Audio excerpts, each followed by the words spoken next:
Ocean, beach, sun, beautiful weather, nice houses, and I'm going to be talking about gentrification.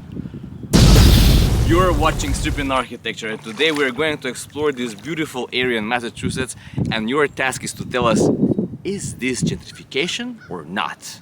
You know who knows the most about gentrification and solutions to it. But fine, we guess there are some experts out there that we can learn from. For example, in the book Naked City by Sharon and Zukin, she explains different gentrification patterns in the city of New York. In between the lines, she suggests that complex urban environments give birth to different forms of gentrification. In that way, she poses the question, is gentrification as a term and phrase a little bit outdated, and do we need another one? But is gentrification applicable only to urban environments? Yes, in the book The Right to the City, Henri Lefebvre explains very nicely how we all have right to the city and access to the urban centralities. But do we have right to the oceans, mountains, fields, rivers? Can gentrification occur in suburban or urban environments? Maybe the answers to this are hidden in this book, Against Gentrification by Matthew van Kriekingen. In order to explore if we need new terms about gentrification and if gentrification can occur out of the urban environment, let's check this study case that we have filmed for you.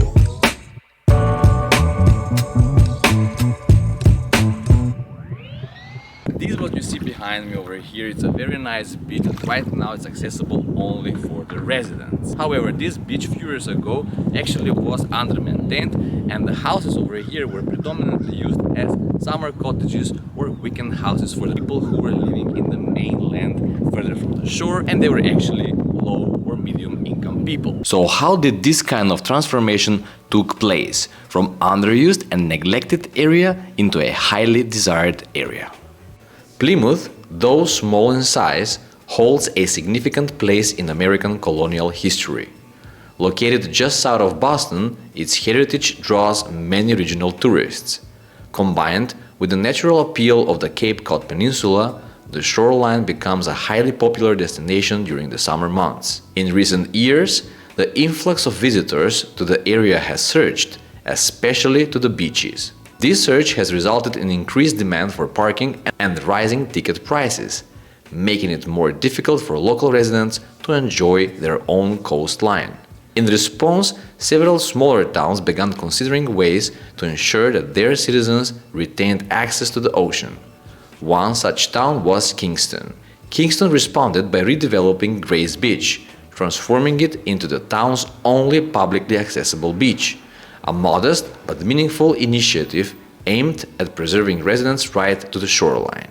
Now comes the more dramatic part of the story. But first, don't forget to get our book, The Urban Revolution is a Fun Sketch, a book that in an accessible and fun way explores concepts about how we can make better cities. Inside you can find simple illustrations and diagrams that tells you how to look at the urban environment in an alternative way. Very pointful for every age, even for kids. You can find these books on our websites, and you can find the link in the description below. And if you would like to get faster delivery and a little bit more commercial type of our book, you can also find this book on Amazon. While formal documentation is limited, local narratives and observations suggest that the area surrounding Grays Beach was previously inhabited by low to middle income residents. Many lived in modest homes, colloquially referred to as summer cottages. Some were used year-round, while others served as weekend getaways. According to narrated resources, the area had a reputation for economic hardship and was sometimes stigmatized due to the presence of residents struggling with poverty, addiction, and unstable living conditions. Aerial views of the area support the socioeconomic context: smaller lots, humble homes, a mix of sheds and informal additions, and generally poor maintenance. Locals also confirmed that many properties were in disrepair with sheds, tents, and aging structures. Amid the pressure of growing tourism and rising parking fees, local authorities decided to invest in revitalizing Grays Beach. Their goal was to create a high-quality coastal space that would primarily serve town residents. Substantial public investment went into reimagining the beach as a well-designed public park. The landscape was replanted with bioclimatic vegetation and made more resilient to environmental conditions. Drainage systems were upgraded for better water infiltration and management. Numerous new seating options were installed, from classic benches and picnic tables to sculptural marble seats. A performance stage was added with the ocean serving as a natural background. Clean and modern public toilets were constructed along with a reliable water supply. A large, thoughtfully designed playground now provides a joyful space for children, parents, and playful visitors alike. Nearby, shaded areas accommodated sport courts, and a vast green lawn at the park center offers a flexible space for sports, recreation, market stands, and community gatherings. All essential amenities in place, the park became more than just a beach. It emerged as a kind of civic center, something suburbs rarely possess. In this sense, Grays Beach has evolved in a decommercialized city center for Kingston, a small town now promoting an urban-scale public realm. And who wouldn't want to enjoy such a place? To preserve the park for residents and prevent tourist overcrowding, the area is gated and accessible only with a resident sticker. It's a proud achievement, a beautiful public space funded by public money, offering an improved quality of life for local citizens. However, there is a flip side.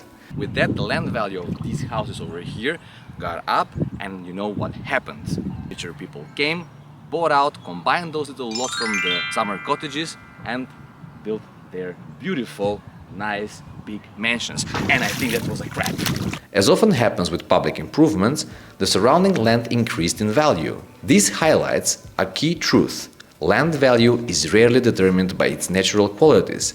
Instead, it's shaped by external factors, especially public investments. When the public sector enhances a space, nearby private properties benefit with land added value.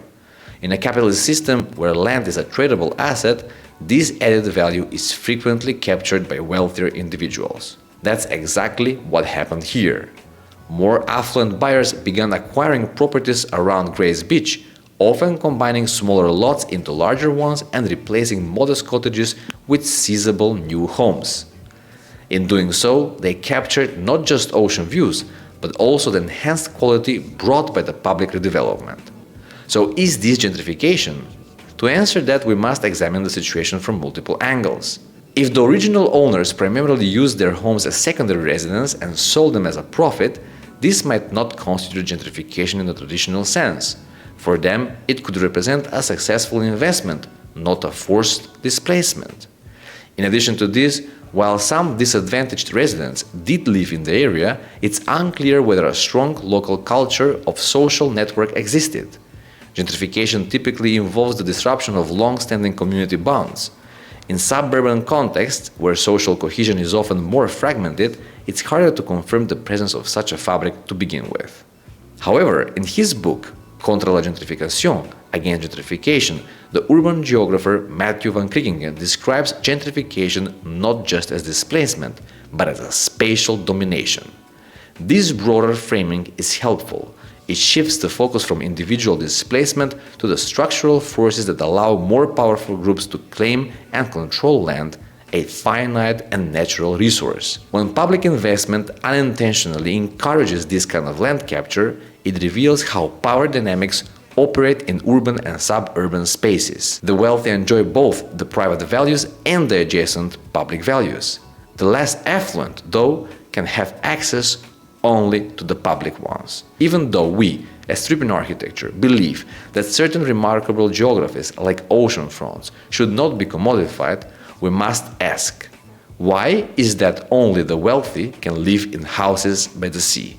Finally, this little suburban example can teach us a very important point. Some would argue that gentrification is contributing towards making more safer and gentle spaces. As you can see, it's a difficult job to invent a new term for gentrification, and this should emerge organically by the people.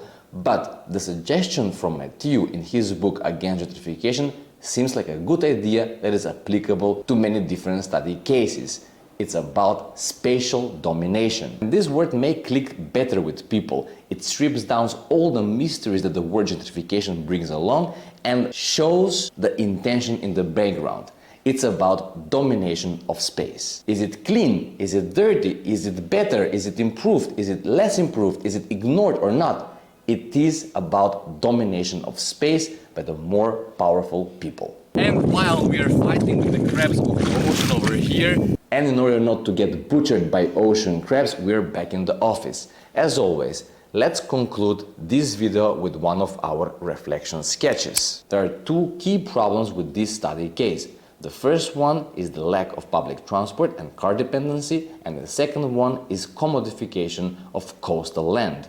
When talking about gentrification and making gentrification-resistant areas, the solutions are more likely political and social and not that much structural. However, we are fortunate enough that in these kind of cases we can really apply structural solutions, and with better spatial planning and organization we can avoid different types and forms of gentrification. In order to explain this concept, let's have a look at this reflection sketch over here.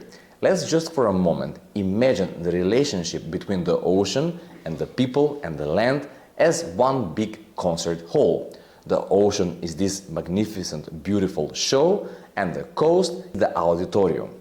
But now, imagine the ocean as an interactive show. You have to go to touch it, to feel it, to play with it. In that case, we have to make easy access for all the visitors. If we imagine the building parcels next to the ocean as seats from the auditorium, we must make sure that they are not blocking the access, neither the view to the major show, the ocean.